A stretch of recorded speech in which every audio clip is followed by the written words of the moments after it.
Tá Claro está começando. Olá, olá, bem-vindos a mais um Tá Claro, o programa que esclarece tudo sobre saúde física, mental e espiritual. Falamos aqui também da saúde nacional e a saúde institucional. Por exemplo, os nossos queridos caminhoneiros que estão sempre conosco, estão sempre nos mandando like.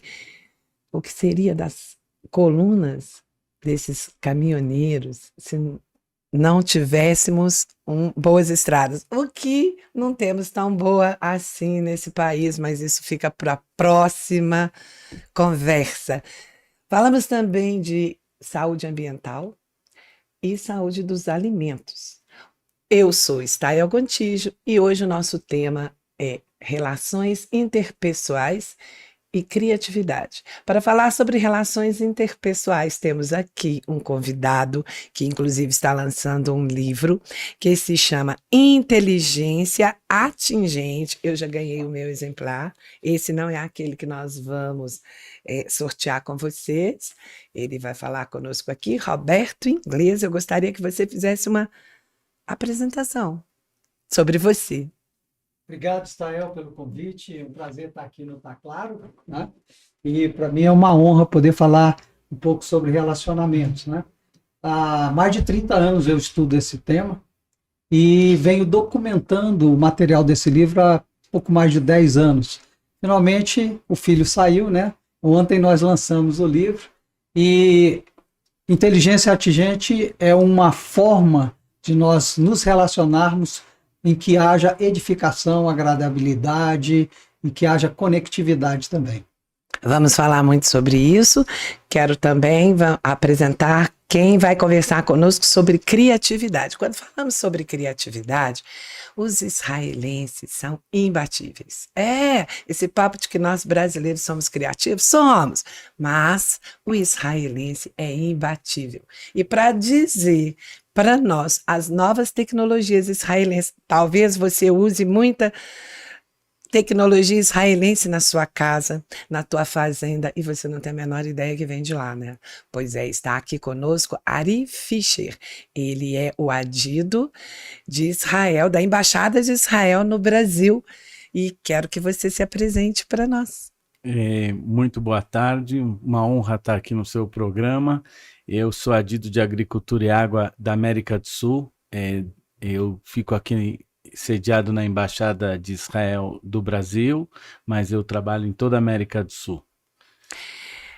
Eu vou começar, antes de falarmos das tecnologias, eu não sei se isso estaria correto, eu até conversei isso com o Roberto. Eu penso, não é impossível hoje falar sobre Israel e não falar sobre a guerra.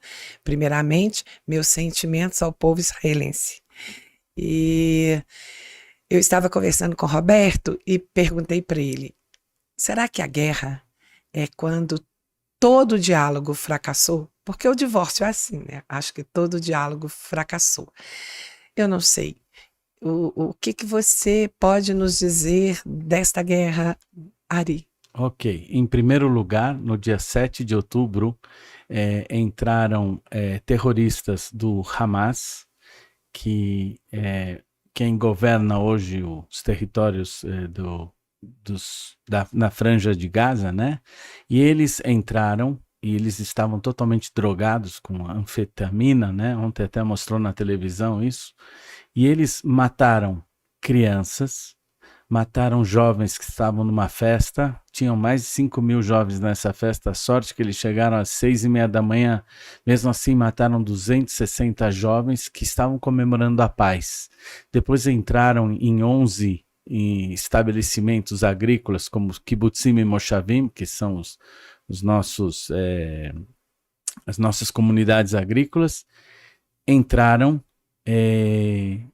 maltrataram as pessoas de uma forma cruel, por exemplo, colocaram crianças e pais um na frente do outro e tiraram dedos das crianças na frente dos pais, tiraram o olho do pai na frente das crianças, nesse nível. Então, eles entraram, mataram O nível de Mil crueldade. e 1.400 israelenses foram mortos nesse ataque.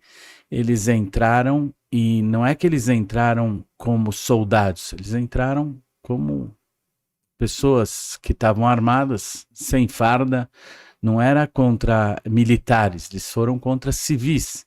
Mataram 1.400 civis, sequestraram 200 civis, sendo que desses 200 são 50 países diferentes que foram sequestrados. Jovens que estavam passeando em Israel foram sequestrados de 50 países. E atualmente eles estão com 200 jovens que foram sequestrados, jovens, crianças, nenéns de 9 meses, nenéns de 4 anos, idosos de 90 anos, 92, 88 anos. Eles realmente entraram, massacraram, destruíram o que eles puseram fogo em nenéns, tiraram nenéns de barrigas de mulheres vivos, quer dizer, tiraram o neném e degolaram Meu na Deus. frente da mãe. Então, quando você fala de guerra, guerra é entre países, é entre militares. Aqui não foi uma guerra, um início de uma guerra, foi um ataque terrorista que precisa ter uma resposta. Se Israel não responder a esse ataque terrorista, a gente está dizendo que qualquer um pode fazer isso em qualquer país. Amanhã você pode fazer isso aqui no Brasil também, ou amanhã pode o Hamas fazer isso em qualquer país, na Europa. Então, nós não estamos guerrando contra o povo palestino. O povo palestino está sendo escudo do Hamas. Então, nesse ponto de vista, é muito triste, porque o Hamas não deixa a população palestina sair. Israel avisa onde vai bombardear, porque é um dos exércitos mais corretos do mundo. Avisa, nós vamos bombardear esse prédio, por favor, saiam do prédio. Por que Israel quer bombardear o prédio? Porque ele sabe que embaixo do prédio, embaixo de uma mesquita, está um estoque de armamento. Embaixo de um hospital tem o armamento, tem explosivos. Então, ele avisa antes, nós vamos estourar. No caso do hospital que estourou há pouco tempo, foi um erro de um foguete do Jihad que caiu por engano no hospital. Agora, ele caiu no estacionamento do hospital e houve uma grande explosão depois. Por que houve uma grande explosão? Porque havia armamentos embaixo do hospital. É só isso, é muito prático.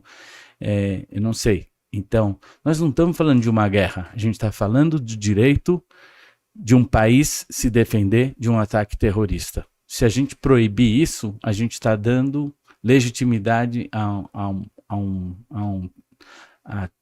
terroristas, e fazer paz com esse tipo de gente é possível? Eu não sei. Se você conseguir fazer paz com alguém que mata, degola a criança, mata mulher grávida, maltrata pessoas na frente das suas crianças. Um ato terrorista, ele é terrorista em Exatamente. qualquer lugar, né? Exatamente. Em qualquer situação. Com quem negociar, então? Essa é a minha pergunta, entendeu? Por exemplo, a gente tem o Oriente Médio, ele tem várias situações interessantes. Por exemplo, a Síria, que é o país vizinho de Israel, foram mortos na guerra civil da Síria 140 mil sírios, que foram mortos entre eles. Não foi uma guerra entre países. Eles são 7 facções. Israel teria a maior vontade de fazer paz com a Síria, mas são 7 facções. A menor facção é do presidente Assad. Ele é que comanda o país e ele é uma minoria. Então, é um ditador de minoria. Israel podia fazer paz com Assad, mas o que acontece se amanhã o Assad cai? Toda essa paz cai. E quem financia hoje a Síria? A Rússia e o Irã. A Rússia tem um porto dentro da Síria e ela tem interesse comercial que esse porto funcione, que ela quer tirar o material, exportar o material via o porto da Síria. Depois nós temos o Líbano. O Líbano também é um país que foi totalmente destruído na guerra civil. Nós tínhamos dentro do Líbano 2 milhões de soldados sírios lutando dentro do Líbano. Uma guerra totalmente inútil, onde, quando acabou essa guerra, esses soldados sírios voltaram para a Síria e ficaram sem trabalho. Aí começou a guerra civil na Síria. No Líbano, a gente está com um país totalmente destruído, economicamente totalmente destruído. A única oportunidade do Líbano se levantar era agora fazer um acordo de paz com Israel e aproveitar o gás do Líbano e salvar a economia do Líbano. Mas o Irã está financiando o Hezbollah, que o Hezbollah é como o Hamas dentro dentro da faixa de Gaza. Então, esse é um problema. Então, nós temos a Síria, que é vizinha de Israel, o Líbano, e nós temos o Hamas. E nós tínhamos uma opção de fazer paz com a Arábia Saudita. Se saísse a paz com a Arábia Saudita, a gente ia ter um problema muito sério que para a Rússia, para a China, para todos esses países, não seria bom que tivesse paz lá. Então, por quê? E o Irã está mandando armas para esse pessoal. E o Irã recebe armamento da Síria, recebe armamento da Coreia do Norte, ou seja, todos os inimigos de Israel se juntaram para tentar acabar com Israel. Então, E diga-se de passagem, Israel está no olho do furacão, né? Porque vocês estão rodeados. Agora eu lhe faço uma de pergunta. Nós falamos em 1.400 pessoas que morreram, nós falamos dessas 200 foram sequestradas. Eu lhe pergunto, se aqui no Brasil, algum dos países vizinhos, Deus me livre, Uruguai, Argentina, ou qualquer país que fosse vizinho do Brasil, matasse sequestrasse degolasse um bebê brasileiro, ou tirasse o neném de uma brasileira e matasse. Aliás, morreram 6 brasileiros. Até agora foram encontradas 4 brasileiras, já foram enterradas, e tem 2 que ainda não estão sequestradas. Se tivessem um de cada um desse exemplo, o que você acha que o Brasil ia fazer paz? O Brasil ia falar, não, vamos fazer paz, são os coitados. O que você acha que um país normal reagiria contra terroristas? Eu não poderia nem opinar nisso, porque nós viemos de uma história sem guerra, né? As nossas guerras são internas, né? As nossas guerras é a guerra do tráfico, é a guerra dos morros, é a guerra da fome, mas eu acho que isso é totalmente diferente de uma violência, é uma invasão, um ato terrorista dessa grandeza de crueldade. Sim. Não tem condição. Eu não sei realmente o que dizer. Nós estamos falando de 1.400 pessoas que morreram, tá? Que talvez fica difícil para... Que morreram não, que foram assassinadas, né? Que tem uma diferença. E até agora eu queria saber se o governo vai dizer que são terroristas. Até agora tem uma posição, porque a Europa toda já falou que são terroristas. Todos os países já declararam que foi um ataque terrorista. Mas eu não vou entrar em política. Aliás, não é minha área.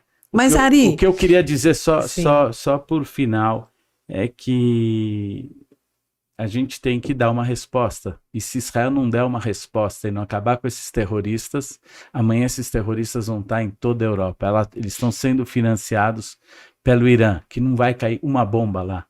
Então, nem aí. Estão fazendo todo esse estrago, talvez vão botar o mundo em guerra, para quê? Para nada. Eu acho que o meu país, e quando eu digo isso, eu digo, né, o governo do meu país, do nosso, né, Roberto, ele pode até dizer um ato político, tudo bem que ele diga, mas ele não pode deixar de dizer que é um ato terrorista. Arrancar um feto da barriga de uma mãe, vivo. Na frente da mãe. Na frente da mãe. Arrancar olhos.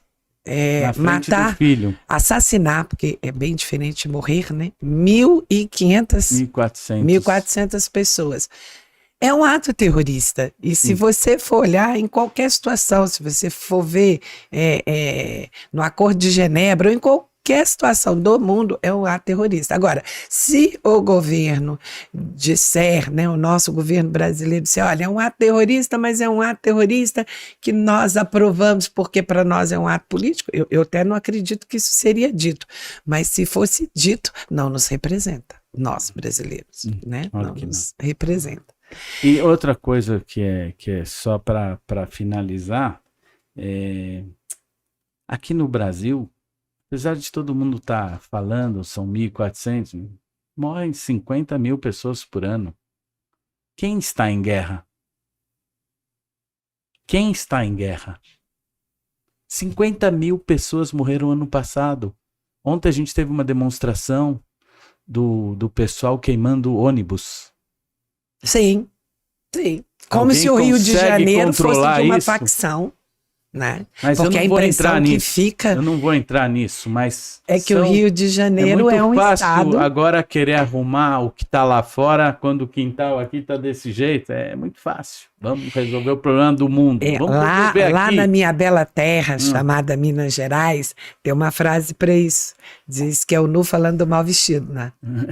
E é mais ou menos por aí. O Rio de Janeiro é um assunto que, como diz, nós aqui falamos sobre saúde e eu acho que hoje no Rio de Janeiro o maior problema é a saúde mental dos seus moradores, porque eu fico imaginando como é viver num lugar daquele. Um lugar que você não pode sair de casa depois de 5 horas da tarde. Aí vão falar, olha, tem países na África que você não pode sair. Eu não quero dizer o nome, mas eu tive a oportunidade de desenvolver um trabalho num dos países da África, um trabalho solidário. E depois de 5 horas da tarde, nós não podíamos sair mais da escola que nós estávamos acampados. E nós só podíamos sair em comboio. Não faz muita diferença no Rio de Janeiro, né? Não. Não faz muita diferença. Eu fico aqui pensando, eu ia te perguntar sobre uma guerra, mas eu acho que você tem razão. Isso não é uma guerra. Um Isso ataque terrorista é um e ataque tem que ter terrorista. resposta. Que tem que ter resposta. Não, todo ataque Sim. terrorista precisa ter É. resposta. E se a gente não der a resposta, amanhã eles vão fazer pior. Então, tem que ter uma resposta. Eu não sei qual resposta, porque eu não sou militar. Eu gosto de paz. Nós também gostamos do povo palestino. As pessoas que foram assassinadas, eu vou dar um exemplo de algumas pessoas. Uma delas foi um casal que se dedicou a vida toda a pegando palestinos na fronteira e levando para hospitais tratarem os filhos de câncer. O terrorismo não sabe quem tem coração, quem não tem. Ele é indiferente para todos. Um dos casais que mataram, uma das pessoas que mataram, existe um senhor que fez uma empresa dentro dos territórios da faixa de Gaza para dar emprego para os palestinos, que eles precisam de um trabalho. A filha dele foi assassinada. Um cara que se dedicou o tempo todo a dar dinheiro para os palestinos. Um israelense que construiu uma indústria dentro da faixa de Gaza e comprava o material e pagava salário. Para você ter uma ideia, o salário que eles recebem, 20 mil palestinos atravessam a fronteira, atravessavam antes da guerra para trabalhar em Israel. O salário de 1 ano em Israel equivale a 7 anos o salário em Gaza. Então, os israelenses e os palestinos querem a paz. Mas Israel não está dentro da faixa de Gaza desde 2005. Em 2005, o que aconteceu? Israel se retirou totalmente da faixa de Gaza e entrou a autoridade palestina. Aí houve uma pseudo-eleição onde entrou o Hamas e o Hamas matou todos os seus concorrentes. É como se um partido aqui ganhasse e matasse todos os concorrentes. E aí virou uma ditadura de um único partido. Esse único partido é o Hamas. Ou seja, não sobrou ninguém para governar. Não, é o Hamas. São o eles. Hamas recebe dinheiro e o dinheiro que ele recebeu dava para ele dar um nível de vida para esses palestinos o mais alto do mundo. pela quantidade de dinheiro que eles receberam. Eles recebem dinheiro do Catar, eles recebem dinheiro do Irã, e eles pegaram o dinheiro e construíram túneis, 500 quilômetros de túneis, numa área de 40 quilômetros. Para quê? Túneis, para poder atacar Israel. O objetivo do Hamas é só acabar com Israel. Não é formar o Estado palestino. Ele tem uma agenda que é religiosa. Ele quer que todo mundo siga a cartilha deles, que é uma cartilha muito, muito forte, que primeiro vai matar os judeus, depois vão matar os cristãos, depois vão matar os muçulmanos que não sigam a cartilha. É o que eu ia dizer agora, porque para quem está aqui, por exemplo, no Brasil, né? Olha, vão acabar com Israel. Israel é só o primeiro obstáculo que eles querem acabar. Atrás disso, eles querem acabar com toda a sociedade, com toda a civilização ocidental, livre e democrática. Eu não estou dizendo que é o governo da Palestina, mas eu estou dizendo que os terroristas do Hamas querem acabar com isso. Vai me dizer que a guerra da Jihad é uma guerra santa. É um extermínio de civilização ocidental. Né? Exatamente. O meio de, como diz, tornar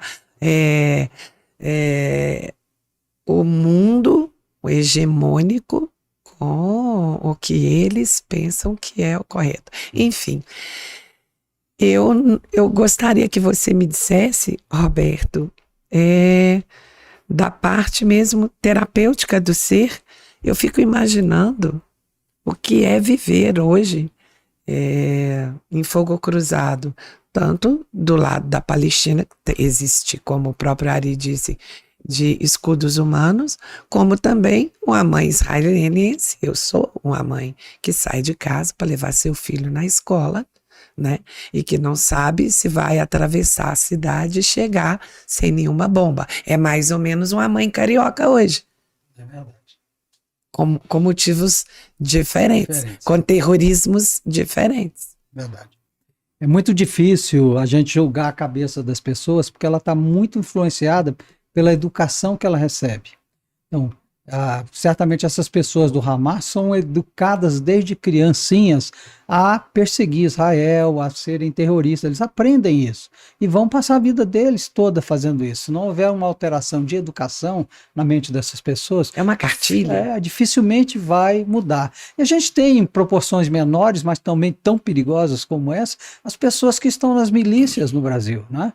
Então a gente tem, e olha, levando para os níveis menores, imagine aquelas pessoas de torcida organizada que vão para os estádios para brigar, para matar pessoas e não para ver um espetáculo, né? Então a cabeça da gente é que está sendo perturbada. Queria só relembrar uma coisa, qual foi a maior calamidade que nós tivemos nos últimos 150 anos? Nós humanos ou nós brasileiros? Humanos. Foi a Covid-19. Covid-19. Ela assolou o mundo todo. Cara, eu achei que o ser humano fosse aprender bastante com ela. Exato. Mas olha só o que aconteceu. Parece que não, né? Nós ficamos enfurnados na expectativa de que tudo terminasse e nós mudamos o nosso comportamento. Nossa cabeça se alterou. A gente teve outros relacionamentos diferentes daqueles que a gente tinha antes da chegada da Covid. Mas era uma excelente oportunidade para nós mudarmos nosso padrão e sermos melhores pessoas. Era como se nós tivéssemos acordado de uma grande pandemia, vivos, passamos ilesos e estivéssemos falando assim, olha, agora eu ganhei a oportunidade especial de ser uma pessoa melhor. Né? Mas você não acredita que isso existiu? Para muita gente existiu. Em grande escala? Porque eu quero acreditar que o mundo tem mais gente boa que má, sabe? Com certeza. Eu acredito nisso. A esmagadora maioria das pessoas que estão no mundo são pessoas do bem, são pessoas boas. Infelizmente, essa minoria, ela consegue, através de poder, né, através de recursos financeiros e até de de vitórias em governos, né, acabam estragando a vida de outras pessoas que são corretas, que querem o bem, por conta da influência que receberam ao longo do tempo para serem pessoas más. Né? Então nós vamos conviver o tempo todo com pessoas más e com pessoas boas. Né? Me solidarizo aqui com Israel, reconhecendo que essa ação terrorista é terrível, né? Assolou o mundo, assolou a opinião de todo mundo, né? E eu não tenho, embora tenha tristeza profunda. É um povo da paz, né? Exato. É um povo da paz. Eu acho que dói mais você ver um povo da paz ser atacado por terrorismo. Com certeza. Nós estamos longe disso, né? E ao mesmo tempo perto, porque as informações chegam diuturnamente, a gente tem as informações, cada uma mais horripilante do que a outra, e a gente vai somando isso às que tem no nosso país e acaba levando as que tem perto da gente, perto de casa, os assaltos que tem perto de casa, né? E somando essas coisas todas, a gente vê o seguinte: nós precisamos mudar esse mundo, nós precisamos ser pessoas melhores nesse mundo. E eu não tenho dúvida de dizer isso. Se nós não dermos o nosso exemplo como pessoas boas, se nós não educarmos as crianças que vão crescer com coisas realmente edificantes, elas vão ser pessoas ruins e vão trazer mais problemas no futuro, não só para o Brasil, mas para o mundo todo. Né? Sim, mas eu acho que enquanto isso não acontece, infelizmente, você, para frear certas atitudes como essa própria do Hamas, não tem jeito de você ser diplomático numa ação dessa. Eu não consigo ver. Eu estou com o Ari, eu também não entendo nada de guerra. Mas eu fico pensando aqui de que adiantaria e de que adiantou as tentativas diplomáticas com Hitler. Nada. O demônio, quando encarna, não tem jeito, né? E eu concordo com o Ari quando ele diz que se não houver uma resposta, isso se repete. É verdade. E essa situação cresce. Eu acho que foi mais ou menos o movimento das torres quando elas vieram ao chão e aquela resposta, né, do Bush, porque ou responderia à altura ou estariam enfrentando todo ano um ataque daqui. E ninguém ficou com pena do outro lado quando derrubaram as torres. Só ficaram do lado dos Estados Unidos. Não se questionou se eram terroristas ou não. Por que agora em Israel se está se questionando, fica alguma dúvida se são terroristas ou não, quando a gente mostra, eles mesmos filmaram, e a gente pegou o filme dos próprios terroristas. Eles pegaram telefones de quem eles sequestraram, filmaram torturando ou matando e mandaram para os familiares e colocaram no Facebook. Ari, mas eu acho que a maioria no mundo concorda com o óbvio, que é uma ação terrorista. Olha, eu só quero contar uma historinha rápida aqui, se você me permite. A maldade e a bondade eram amigas há alguns anos atrás. E eles resolveram entrar num poço de água, que era água cristalina, muito limpa. Então eles tiraram a roupa e entraram no poço. Rapidamente a maldade saiu do poço e levou a roupa da bondade. E a bondade saiu para fora, só que ninguém reconhecia a bondade, porque ela estava nua. Então ela teve que se esconder de novo no poço. Ela se escondeu de vergonha. É uma história para a gente pensar bastante, né? Hoje a bondade está escondida. Pessoas preferem defender o Hamas, dizendo que estão defendendo o povo palestino, quando é o contrário, eles estão mantendo os palestinos como reféns. Eles também são os coitados. Eles agora não podem ir nos hospitais em Israel tratar os filhos de câncer. Eles não podem trabalhar e viver. Então, essa guerra tem que acabar, mas também tem que tirar o Hamas do povo palestino e começar de novo um processo de paz entre palestinos e israelenses. Olha, é mais ou menos o que acontece com As favelas, agora não é politicamente correto dizer favela mais, né? Comunidades. E eu conheço diversas pessoas que moram nessas comunidades e preferem que ser chamados de favelas, porque favela é um nome, inclusive, que deu identidade a essa comunidade. Senão dá a impressão que é só mais uma comunidade. Mas, dito isso, pessoas ali que são usadas como escudo Todos. humano para o tráfico. Não tem? Sim, claro. Nos nossos morros, nas nossas comunidades, não tem isso? Então é mais ou menos o que está acontecendo com o palestino.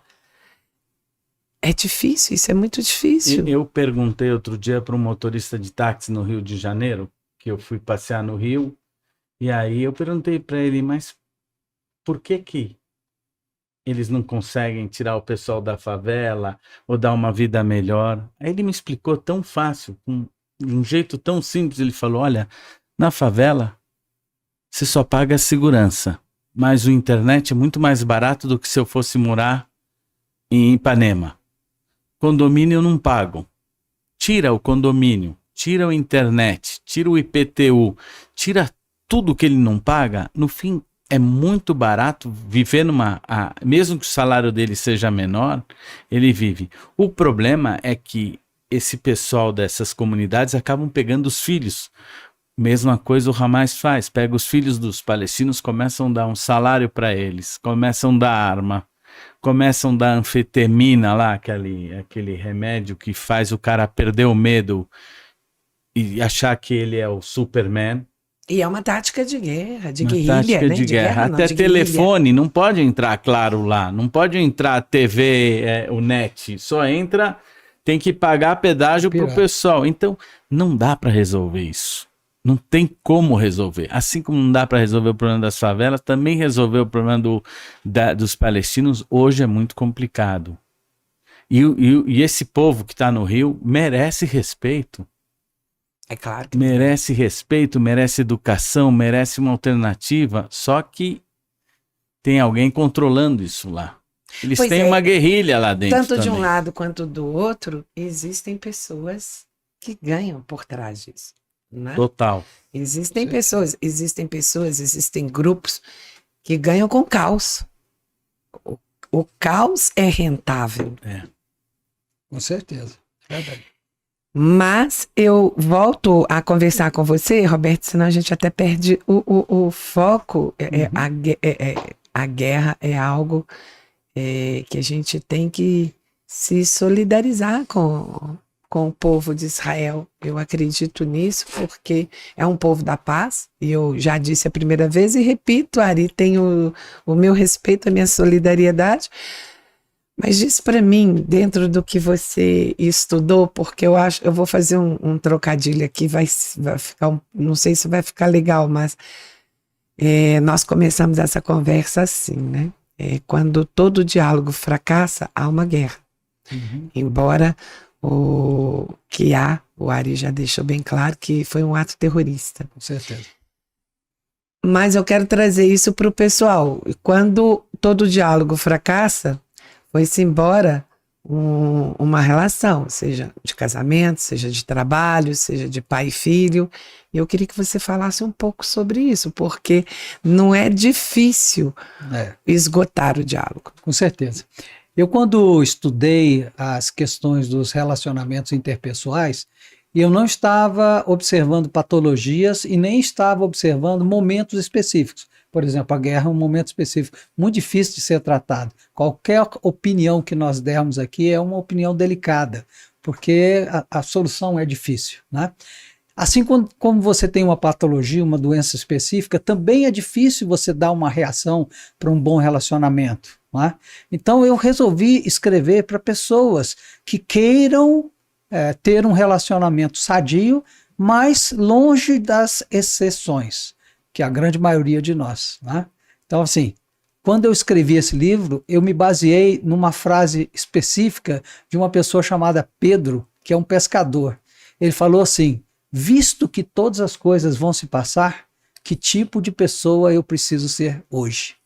Ou seja, se eu for uma pessoa que edifico as pessoas com as quais eu me relaciono, se eu for uma pessoa íntegra, se eu for uma pessoa observadora das leis e da ética e da moral, eu vou trazer saúde para os meus relacionamentos. Ou seja, Roberto, nunca a mudança está no outro, a mudança sempre está em Sempre nós. na gente, sempre na gente. Toda vez, e é por isso que eu defendo muito a questão da humildade, né? As pessoas humildes são as que têm a melhor chance de serem felizes. Por quê? Porque elas estão abrindo mão por uma outra pessoa e estão vendo na alegria dessa outra pessoa a sua felicidade, né?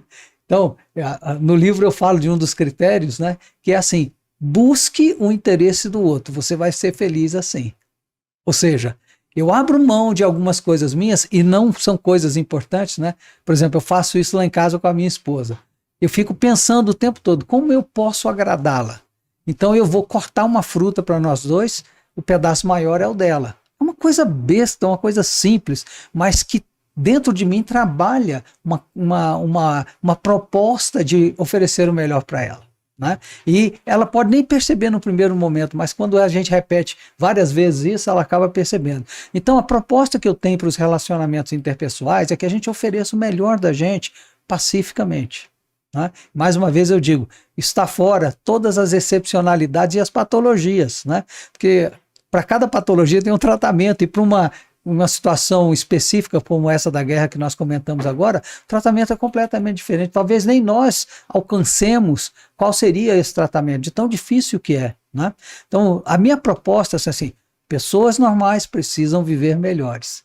Nós precisamos ensinar as novas gerações, porque nós vamos passar, nós precisamos ensinar as novas gerações como elas devem se portar para que a geração delas seja feliz. Sabe, né? que ouvindo você, eu fiquei curiosa.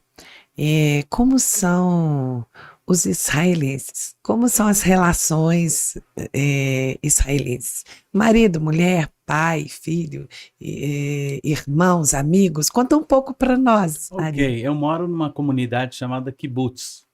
O que é um kibbutz? É uma sociedade totalmente que começou totalmente socialista. Nós recebemos um pequeno apartamento, as crianças moravam no centro do kibbutz, onde elas recebiam uma pessoa que cuidava delas. A gente tinha as crianças que vinham para nossas casas das 4 até a hora de dormir, das 3:30 até as 8 da noite. Depois a gente colocava elas para dormir, mas a relação de pai, mãe, é igual. A gente não é nada diferente de nenhuma. A gente ama o nosso filho. Ninguém, inclusive a Golda Meir, que foi uma grande estadista, ela falava: o dia que esses nossos inimigos amarem os filhos deles mais do que a morte, teremos paz. Nós amamos a paz, nós amamos os nossos filhos. A nossa relação com o filho é igual a de qualquer família brasileira. Você acha que o israelense é tão apaixonado com a família quanto o brasileiro? Porque a gente olha, Normal. por exemplo, existem algumas diferenças. O norte-americano mesmo, ele, ainda que ele tenha uma relação apaixonada com o filho, ele se separa do filho ali aos 18 Ele anos, e solta o o que a filho no gente mundo. solta o filho no mundo. É. E às vezes esse filho nem retorna Não, para então, visitar a os pais. gente, O brasileiro a não. nossa cultura realmente tem alguma coisa interessante.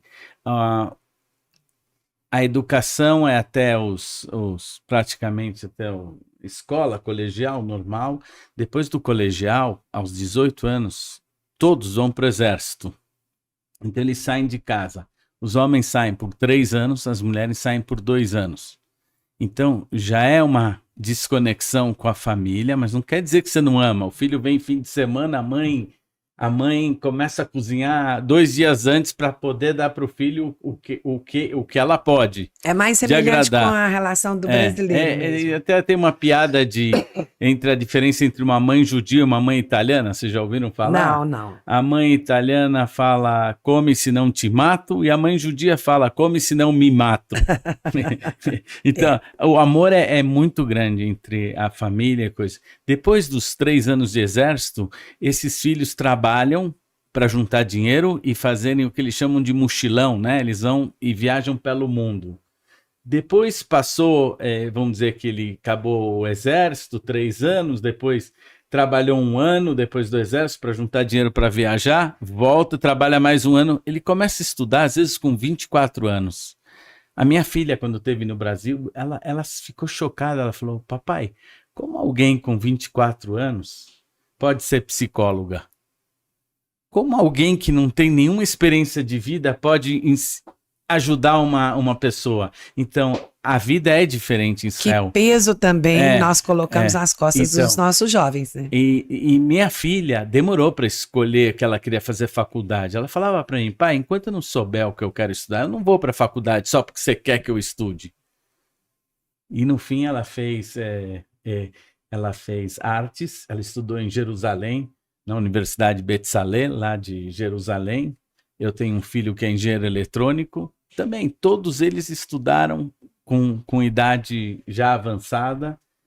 Não tem essa pressão mas que nós o temos na amor América. que a minha esposa tem pelos meus filhos não é diferente de nenhuma mãe. Hoje minha esposa me ligou chorando porque queria estar com saudade do meu filho, ou estar com saudade da minha filha. É igual, não tem nada de diferente. Nós somos um povo que a origem dele vem... Não tem nada de diferente assim, do brasileiro, né? Não, porque eu volto a você dizer tem que existem entender nações que o não têm israelense essa é um país paixão. que foi formado em 1948. Sim. E a formação desse Estado vieram pessoas que fugiram do Holocausto, da Sim. guerra, então vieram pessoas da Europa, vieram pessoas da Rússia, vieram pessoas dos países árabes que foram expulsos dos países árabes. Para você ter uma ideia, os nossos vizinhos, não existem sinagogas nos países árabes. Uma pessoa na Arábia Saudita, se for ler uma Bíblia cristã, ela pode ser enforcada. Eu sei disso da pior maneira possível. Eu estive na Arábia Saudita para fazer um trabalho e eu tinha uma medalha da Santa Terezinha que Nossa, tinha sido da minha Deus avó. me livre. E o aeroporto, a opção que eles me deram foi a seguinte: jogue fora ou volte. Você não passa daqui. E eu tive que jogar a medalha que tinha sido da minha avó. Mas eu não vou entrar nessa parte de religião. Mas o amor que uma mãe judia tem pelo filho não é diferente de nenhuma mãe brasileira ou mãe italiana. Nós amamos os nossos filhos. Nós nos abrimos mão de tudo para poder dar o melhor para os nossos filhos. E as relações homem-mulher são tão difíceis como as nossas aqui? Não, é igual. Ou os casamentos lá duram mais? Eu moro do numa que aqui? sociedade pequena chamada kibbutz. Tem muita gente que se separou também, é normal. Tudo que tem numa cidade tem num pequeno kibbutz. As pessoas descasam, casam entre si. E sempre vai haver isso. Sempre Mas eu vai queria pegar essa dica que o Ari deixou aqui para gente, que é muito importante. O amor que uma mãe tem pelo filho, ou que o pai tem pelo filho, tem um açúcarzinho especial, que se chama incondicionalidade. Quando a gente entender que nós devemos agir assim com todas as pessoas, não só com aquelas pessoas muito queridas, né, a gente vai ganhar muito nos relacionamentos. A incondicionalidade faz algumas coisas ficarem pendentes. Por exemplo, eu vou fazer por você alguma coisa se você fizer outra por mim. Então eu fico na expectativa de você fazer alguma coisa. Agora, eu vou fazer alguma coisa por você independentemente de você fazer alguma coisa por mim. Muda completamente. E olha que a felicidade dessa relação é muito maior, é muito melhor. Assim como uma mãe ama o filho. Por que ela ama assim com a incondicionalidade? Porque saiu dela, ela viu crescendo, né? Os pais cuidaram dela até elas adquirirem condição de andar sozinha, de fazer alguma coisa sozinho, né? E por trás dessa incondicionalidade existe uma outra coisa. Todos nós, independente de onde nós estivermos no mundo, nós vamos ter princípios. A maioria dos princípios que nós aprendemos vem dos nossos pais ou das pessoas que estiveram conosco quando nós éramos pequenos, que estávamos aprendendo as coisas da vida. É a força da família, é o princípio da família. Exatamente. Como ele é necessário na na estrutura. Tem uma Exato. outra história aqui também para contar, se vocês me permitem. Claro, claro. Tinha o rei Salomão, que uma vez ele resolvia todos os casos, os piores casos vinham para ele e ele resolvia, porque o Salomão, ele era um sábio, o rei Salomão. Sim. E um dia veio duas mulheres dizendo para ele que o filho, cada um dizendo que o filho era seu. Aí o rei Salomão, muito sábio, falou: bom, ok, eu vou pegar o seu filho e eu vou cortar ele em dois, cada um leva metade. A segunda mãe falou: de jeito nenhum, dá o filho para ela, você não vai cortar. Aí o rei Salomão entendeu. Essa é a verdadeira mãe. A verdadeira mãe não vai deixar. Isso, Isso porque responde ao amor que você tanto fala. Ela agiu com Lindo incondicionalidade. Ela falou assim: eu prefiro meu filho vivo do que na minha mão.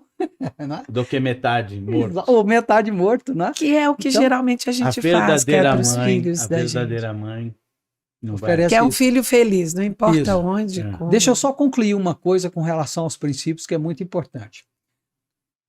Ou a gente herda um princípio, por exemplo, uma lei, né? Ou a gente cria os nossos princípios, né? Com o passar do tempo, a gente cria os princípios. Eu vou dar exemplo das duas coisas, mas eu queria Sim. antes falar uma outra coisa. Para cada princípio que nós elegemos, ou que nós aceitamos, ou que nós estejamos envolvidos nele, nós temos que ter critérios. Critérios para atender aquele princípio. Vou falar um exemplo bem tolinho.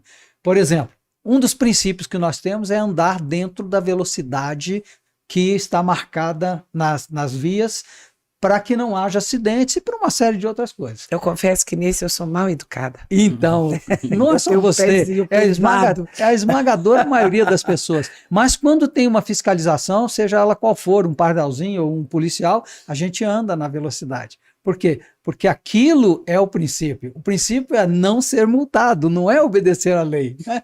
A gente criou um critério equivocado para um princípio. Na verdade, a gente devia obedecer à lei, porque o princípio é claro, não ande acima daquela velocidade para que não haja acidente, para que a sociedade esteja toda coerente com aquele princípio. Mas né? o ser humano está acostumado a ser ameaçado desde os princípios, desde os primórdios de nossa criação. Então, aí eu volto naquele exemplo que você deu lá atrás sobre separação e tudo mais. Eu elegi um princípio lá com a minha mulher, lá atrás, eu tenho 46 anos de casado só. E eu elegi um princípio lá atrás com ela. Falei assim: eu vou amar essa mulher. É um princípio que eu elegi. Agora eu tenho que ter os critérios para fazer isso. Né? Então eu tenho uma série de critérios com ela. Um de buscar o interesse dela é um deles. Mas eu tenho uma série de outros. Assim, afastar contendas. Né? Assim, se ela está nervosa, eu tenho que dar o tempo dela. Né? Tudo isso para fazer com que o relacionamento seja realmente eficiente e eficaz. Né? Se nós não tivermos critérios com relação aos nossos princípios, nós vamos ter dificuldades. E eu acredito que a maioria das separações acontecem isso. Os princípios estão mal definidos, ou então não existem critérios para atender aos princípios pelos quais a gente se uniu. A longevidade de um casamento, eu acredito, mas eu estou aqui perguntando, a longevidade de um casamento, ela depende muito mais das suas, vamos dizer, de suas concessões diárias, porque é uma luta diária, né? Uma luta Tem que diária. haver. Eu estou te perguntando, você acha isso? Tem que ter isso, tá? Não é uma constante você querer tudo, nem oferecer tudo. É um misto, né? A outra pessoa também tem que aprender isso.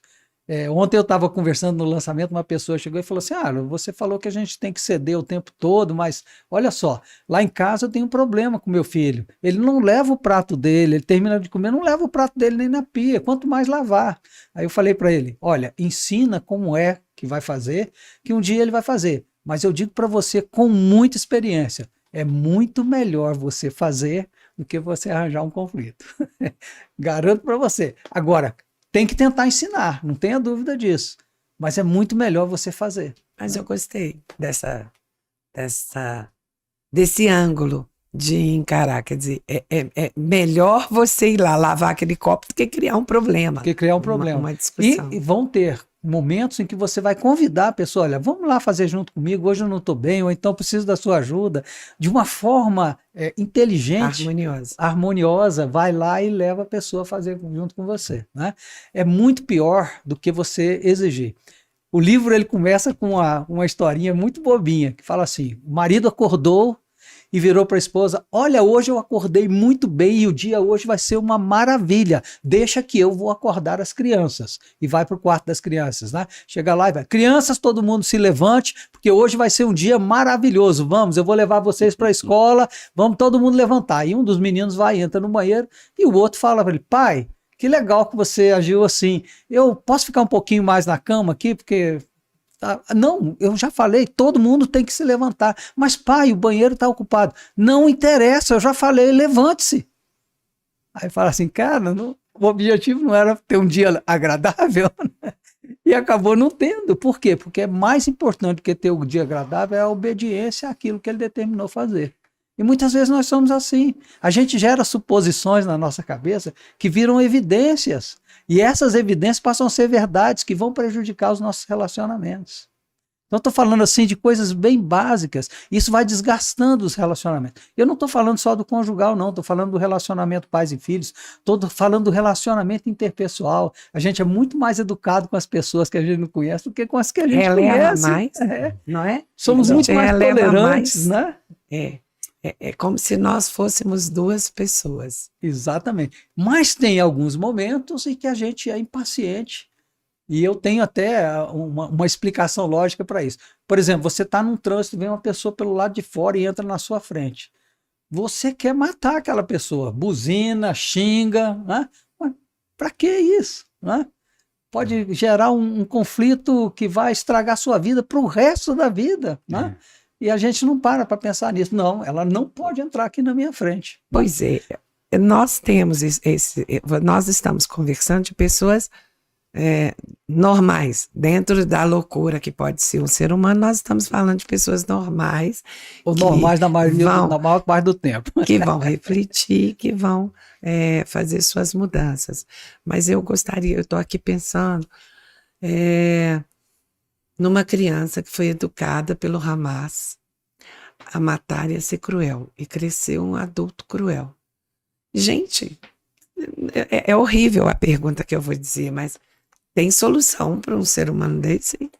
Tem solução, e a resposta é se você ler o livro O Filho do Hamas. O filho do líder do Hamas, ele foi para os Estados Unidos, e ele conheceu os cristãos lá dos Estados Unidos, ele se converteu ao cristianismo. Não digo que os judeus, a gente tem que se converter, mas hoje ele é contra o Hamas, ele é totalmente contra. E é interessante escutar ele falando a opinião dele. E ele mesmo fala, olha, esse pessoal quer acabar com os judeus, com os cristãos. Ele mesmo fala.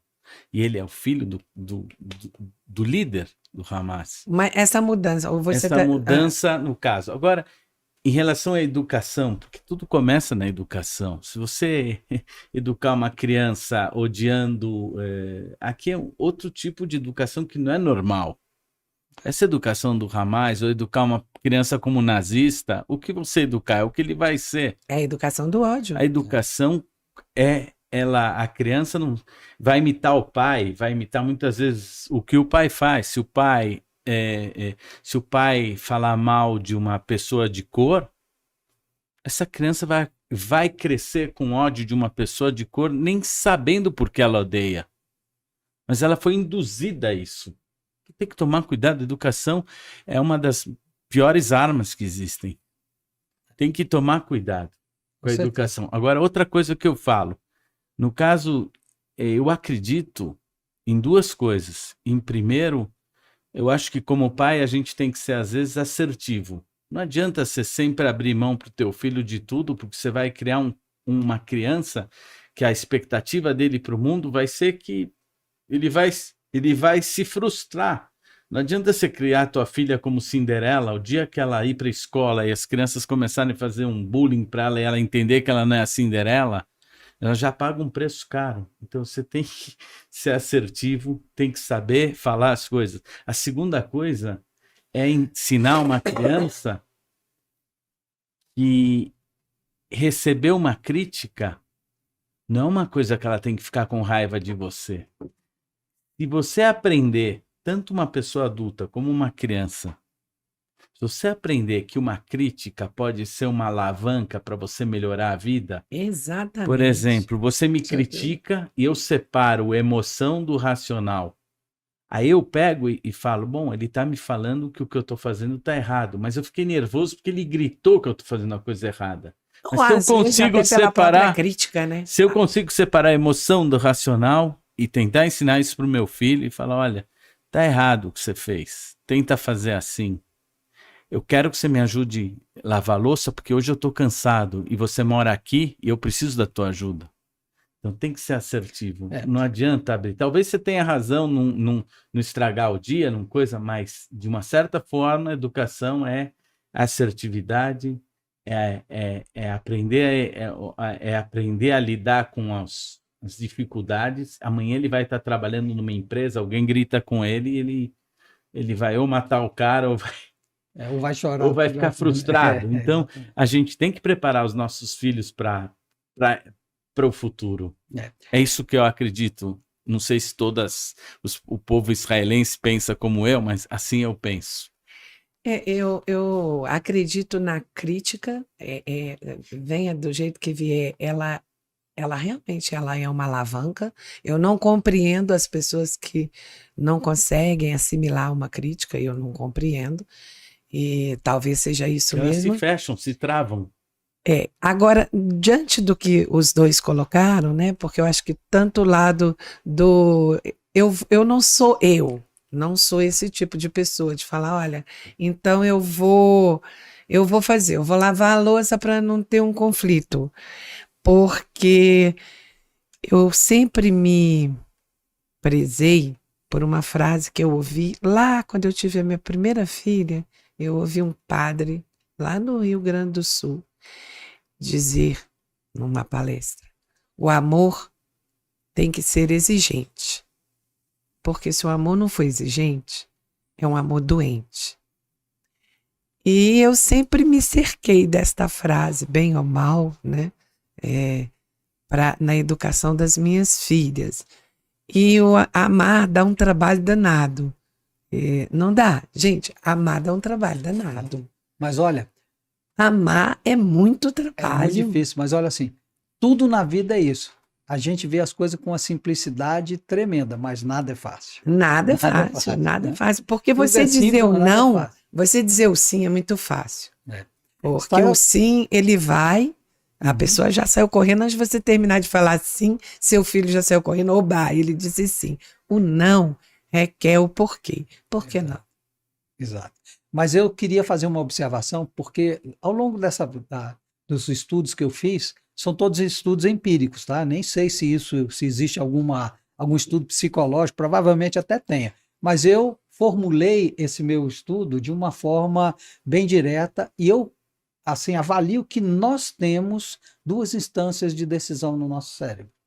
E eu chamo a primeira de instância de sobrevivência, ou seja, tudo que é dito para nós passa inicialmente por essa instância e tem uma avaliação.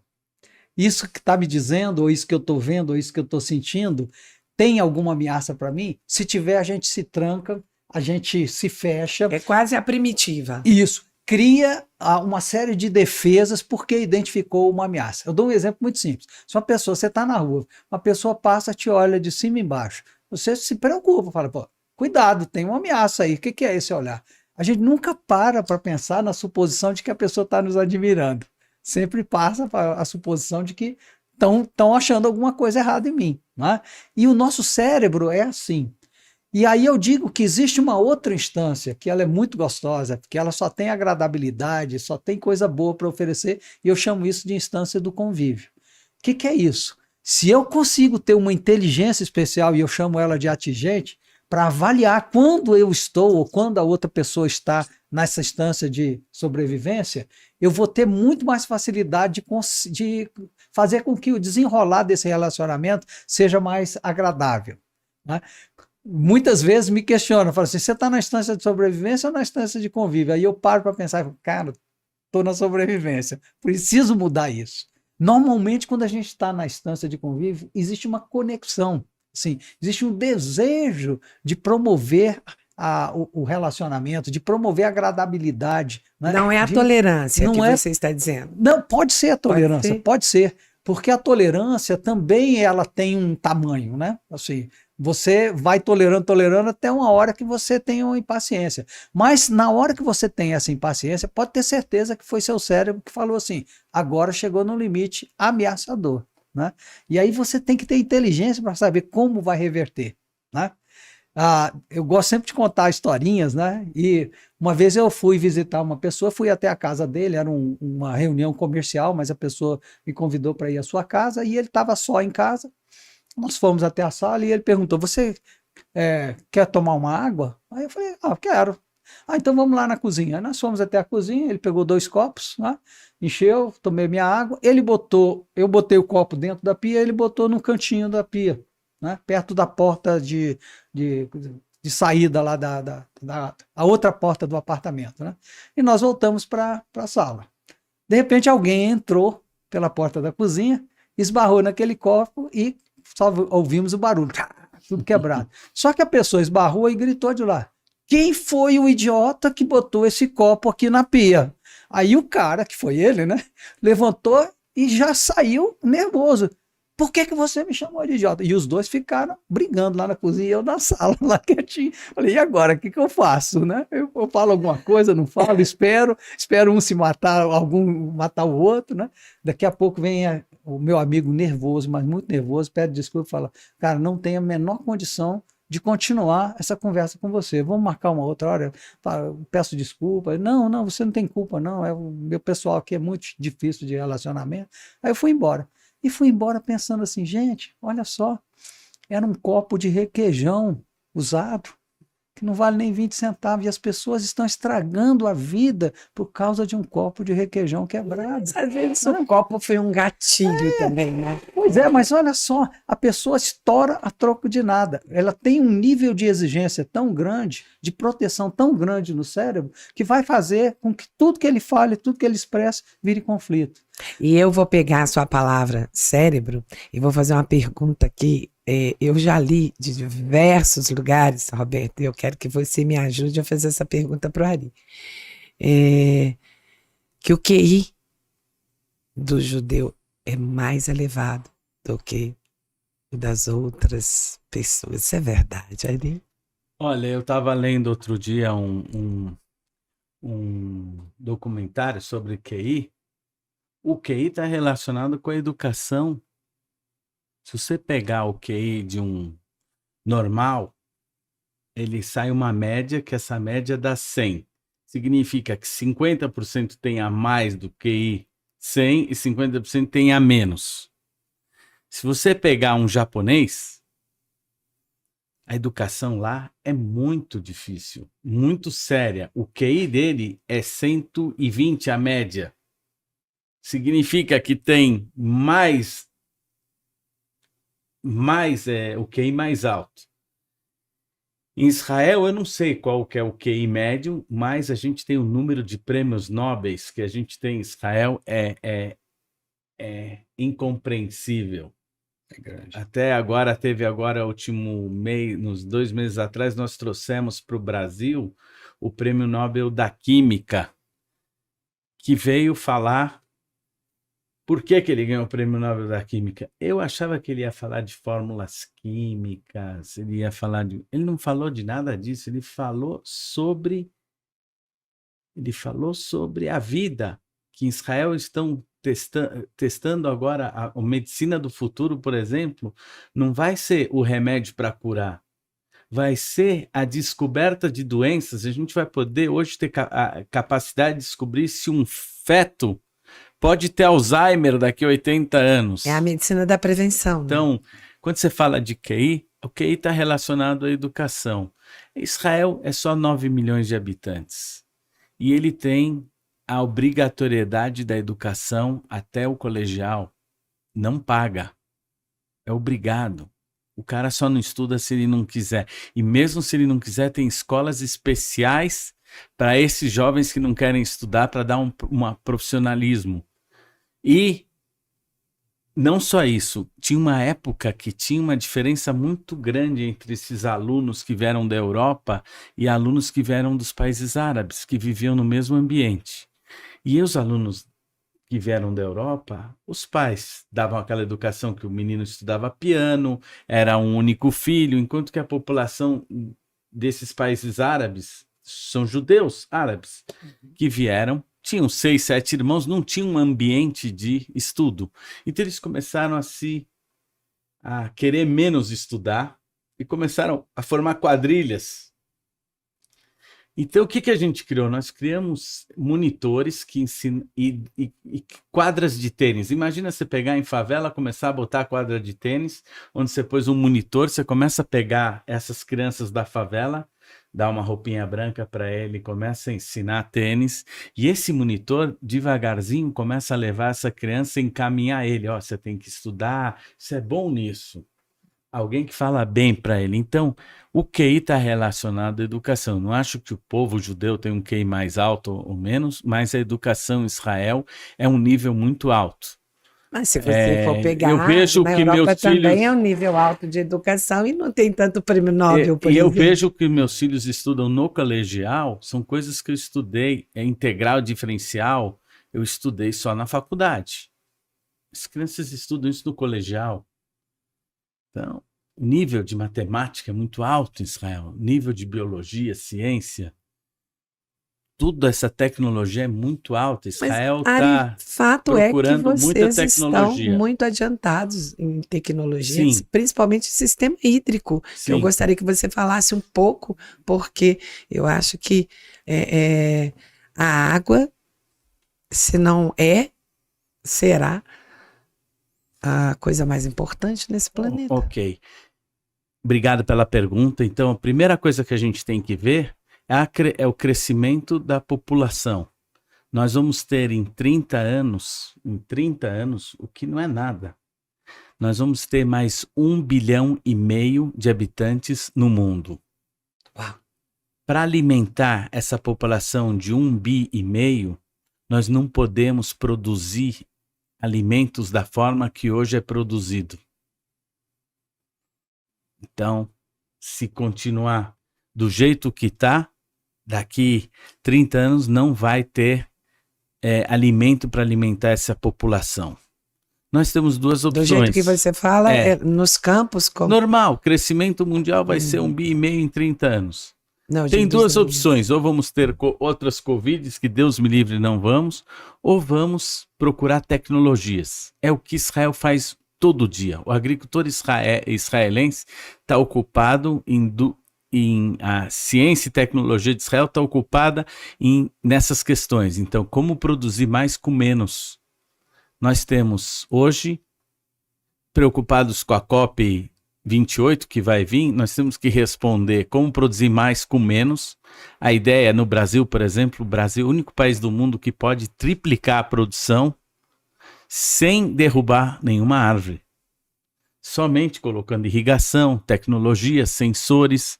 Então Israel hoje se dedica a isso, a agricultura de precisão, a inteligência artificial entrando na agricultura. E é isso que eu me dedico, a minha área, é exatamente trazer isso para o Brasil. Falar com o pessoal da Embrapa, falar com o pessoal do MAPA. O Brasil, está todo mundo de olho nele, porque é o único país que tem água para produzir para esse 1,5 bilhão. Junte-se a isso a tecnologia israelense. Exatamente. Então, o Brasil, ele é o celeiro do mundo e vai ser o celeiro do mundo. Cada 5 pratos que tem, um prato sai do Brasil para o mundo todo. 40% do frango que se come no mundo vem do Brasil.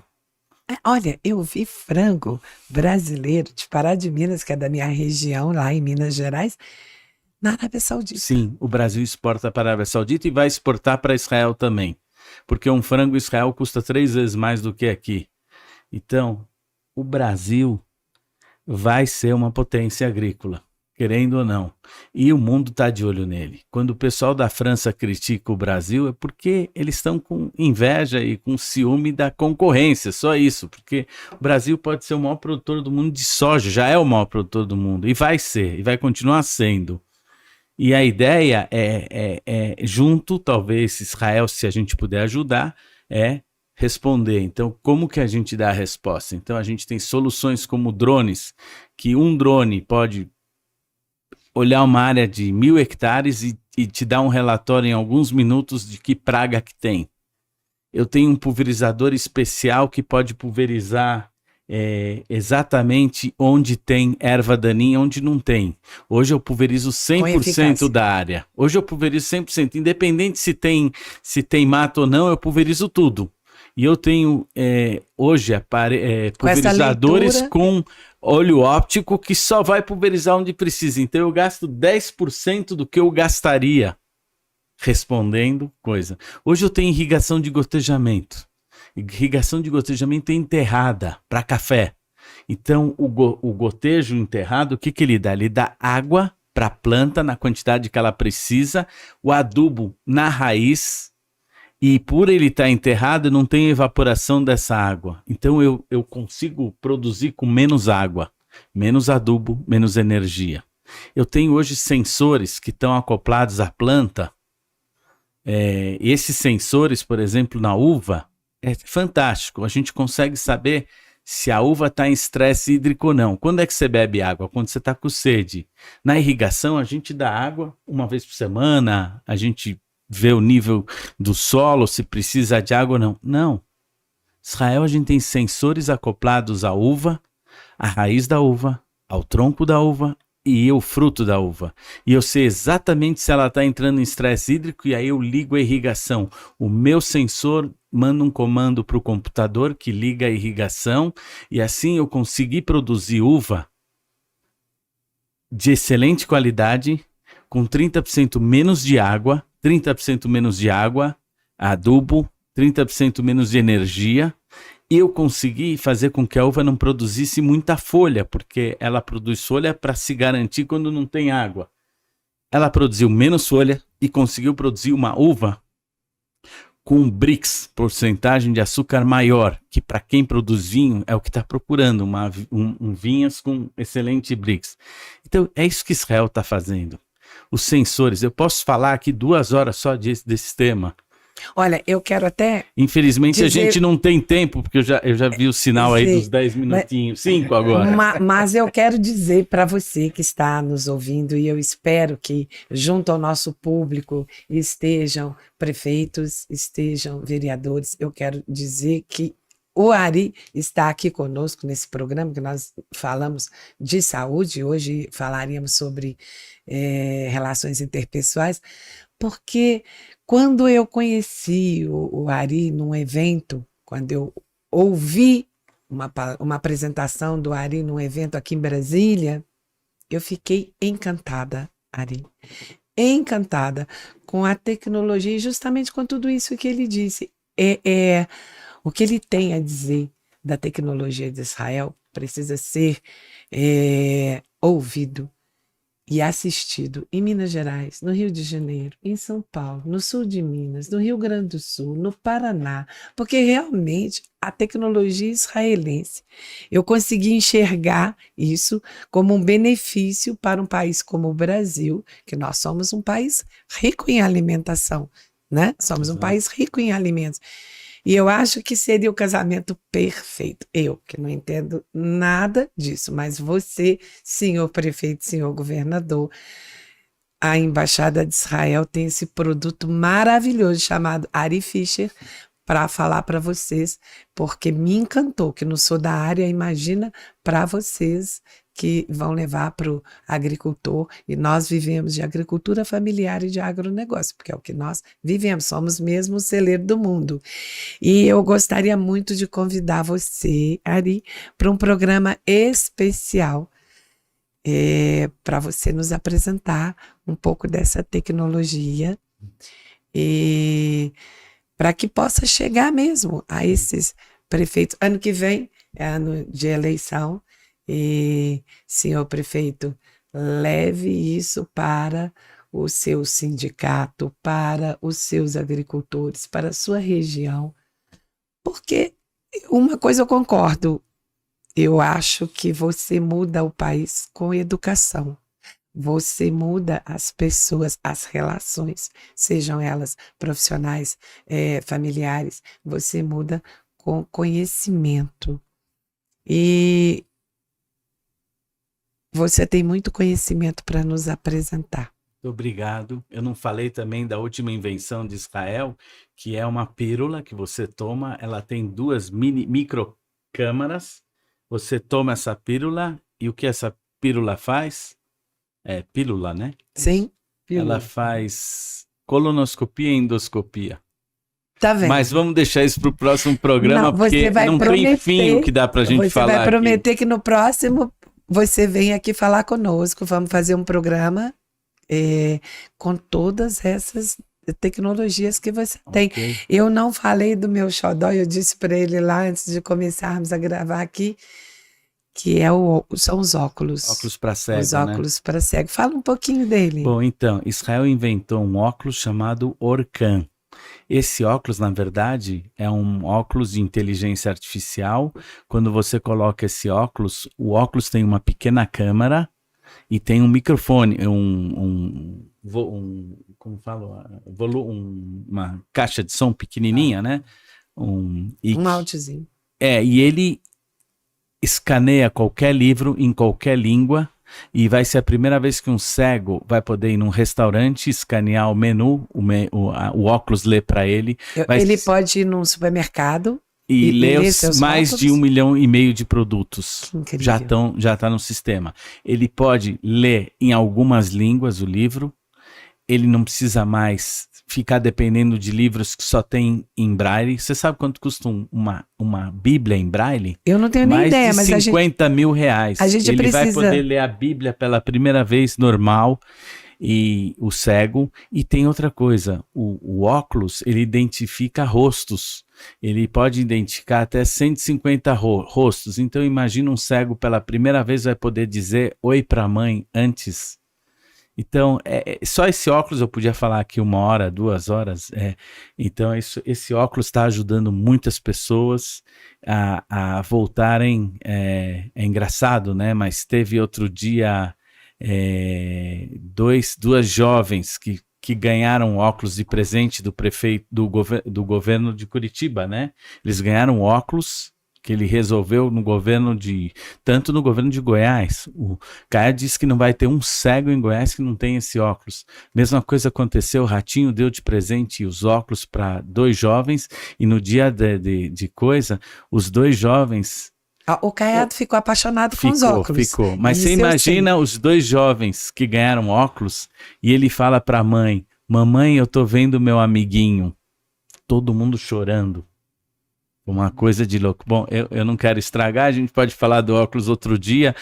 Tem também tecnologia de food tech hoje, que a gente está produzindo peixes através de células dos peixes, produzindo carne também. A ideia não é substituir a carne de vaca, mas é para quem nunca vai comer carne. A gente está pensando num horizonte azul, ou seja, alguém que nunca vai comer carne porque é contra matar um animal, a gente fazer um bife totalmente, como fala, em 3D, impresso. Eu não consigo nem conceber isso. Então, é muita novidade, é muita Eu tecnologia. quero que você fale um pouquinho da caixa para mel. Ela é mais conhecida, mas... Fora isso, a gente tem também muita tecnologia para apicultura. A gente tem sensores que estão dentro da caixa, que diz se estão morrendo abelhas, que temperatura que está. A gente também tem um mel artificial, que foi feito através de estudo da glândula que a abelha tem, que produz o mel. Foi dado esse mel para os maiores cientistas e provadores de mel, eles não conseguiram dizer qual que era o mel verdadeiro, qual que era o falso. E nós temos também drones que estão fazendo polinização. Um dos maiores problemas hoje é o número de abelha que estão morrendo no mundo, e a preocupação no mundo é o que vai ser se não tiver abelhas. Então nós temos drones que fazem polinizações em estufas, dentro de estufas para melão, para tomate. Eu posso falar aqui 3 horas mais, então Eu vamos achei combinar incrível, de eu vamos voltar outro combinar. dia aqui. E vamos começar o seu programa a próxima vez aqui. Vamos combinar com os óculos, né? O que Ok, eu temos. trago aqui posso trazer alguém aqui que pode demonstrar o óculos também? Acho magnífico. E Ok. essa pílula, É. porque é um problema do brasileiro, né? A necessidade da colonoscopia é muito grande Não, no hoje Brasil. é mundial. Hoje passou dos 50 anos. A gente em Israel pelo menos tem que fazer cada 2 anos. Eu sempre consigo fugir 1 ano a mais que minha esposa já marca. Sim, Eu mas volto para Israel, já está marcado o exame. E eu falo, não, mas eu fiz ano passado. Às vezes eu consigo escapar. eu não sei se é alimento, eu realmente não sei, mas segundo alguns médicos da oncologia, o Brasil ele tem essa vocação para vocação não, né? Ele tem essa questão para o câncer de intestino e para o câncer de mama. E a colonoscopia é um exame ainda para os padrões nosso aqui, principalmente do SUS. Nós temos também um exame que foi desenvolvido em Israel que consegue saber antes se a pessoa tem tendência a ter esse câncer de mama ou não. Existem vários exames para câncer, existem várias tecnologias. O Brasil também está bem desenvolvido. Eu sei que tem um professor em Ribeirão Preto que hoje é muito famoso, que pegou células cancerígenas, conseguiu desenvolver células que combatem essas células cancerígenas e colocou de volta no corpo. Quer dizer, o Brasil também não está pouca coisa. Eu acho que vocês têm que ter orgulho também dos médicos brasileiros. Há pouco também a Faculdade de Medicina em Minas Gerais, a UFMG, está desenvolvendo um medicamento que está prometendo a cura da dependência da cocaína e do crack, que também é uma coisa maravilhosa. A gente vai estar com eles, mas eu quero que você olhe para aquela câmera lá, Ari, e prometa a sua volta. Aceito o desafio, é uma honra estar aqui com você e obrigado pela oportunidade de poder trazer essas coisas boas de Israel. Eu espero que o seu público entenda que Israel não são pessoas ruins, a gente não quer matar palestinos, a gente quer paz e muita coisa que esses prêmios Nobéis fizeram estão salvando o mundo. Se eu trouxer a lista de exames de insulina, quem inventou foi um judeu. Quem inventou o teste, até para gonorreia, desculpa, foi um judeu. Teve uma vez alguém falou, não, eu não quero nada que os judeus fizeram. O Waze foi os judeus. A quantidade de invenção que esses judeus fizeram, então, eu acho que a gente também merece um pouco de trazer coisa boa para o mundo e ser. E eu gostei desse casamento tecnológico para a agricultura brasileira e mundial, né? Eu estou sendo muito bem recebido por todos os governadores, por todos os prefeitos. Eles já tiveram algumas vezes na embaixada, que na embaixada. Mas, Ari, o que você está levando para os governadores é Natal, né? É Natal. Porque é uma força de expressão, mas é Natal. Você imagina aí o quanto coisa poderia ser resolvida com essas tecnologias, só do drone. Imagina da pílula. E o óculos também, né? Eu tive notícias da sua apresentação que arrancou louvores de um dos governadores mais exigentes da área da saúde, mesmo porque é médico, que foi o Caiado. Caiado, ele é fã do óculos e ele prometeu que todos os cegos de Goiás, do estado, iam ter o óculos, e ele cumpriu. O governador Caiado é excepcional. Eu sou fã dele. Eu também sou fã dele. É um grande governador, tanto que ganhou como ganhou. Muito humano, muito gente, muito... Eu gosto muito dele. Eu tive com ele algumas vezes, a gente foi recebido super bem. Era para mim levar o Caiado para visitar Israel, ver as tecnologias.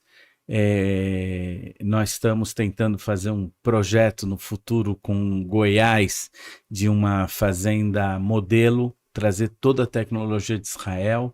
A gente quer ajudar em Flores de Goiás e vamos ajudar, e o Caiado está se abrindo para esse tipo de apoio e também o Zema, também o vice. Você conheceu o meu estado, né? Eu Tenho gosto que falar que muito, sou mineira. de Minas Gerais, e eu fui comer queijo na cozinha de alguns mineiros. Eles falaram para mim que quando convida para comer um queijo na Pronto, cozinha, já ficou da família. já porque passou todas as barreiras. Já. O mineiro, ele levou para a cozinha, serviu um queijo, meu amigo. Virou família. Virou família. Não, e eu adoro também, e estive também com uma visita no estado de Minas Gerais, olhando todos os projetos, os maiores projetos de Minas. Estamos em contato com o governo de Minas também para trazer tecnologia. Era para levar agora a maior grupo de pessoas para assistir a Agritech em Israel. Infelizmente veio a guerra e a gente teve que parar.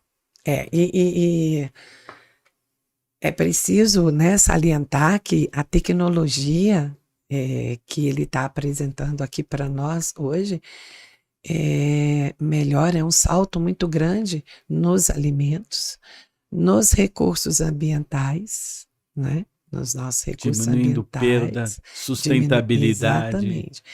E tudo isso soma e agrega na saúde humana, Sim. Na saúde do planeta. Eu quero agradecer demais a você, Ari. Obrigado. Muito obrigado por participar conosco. E já fiz você prometer aqui que promessa é dívida a voltar.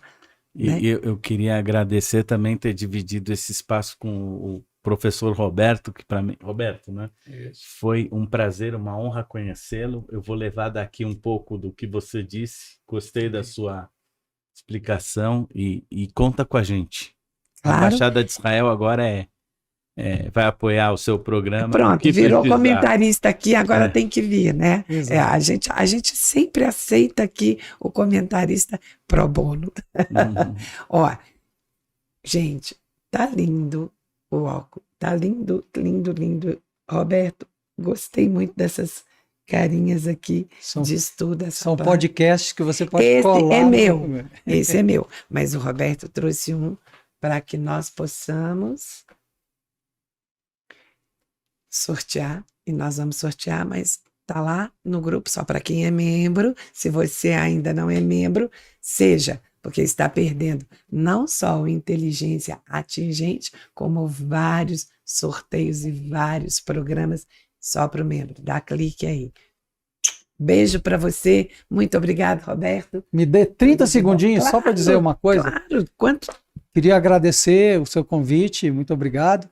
Privilégio estar aqui com a Ari. E eu digo sempre assim, você não é o que você pensa, mas o que você pensa influenciará diretamente naquilo que você vai ser. E só existem duas coisas que podem alterar isso, ou que podem melhorar isso.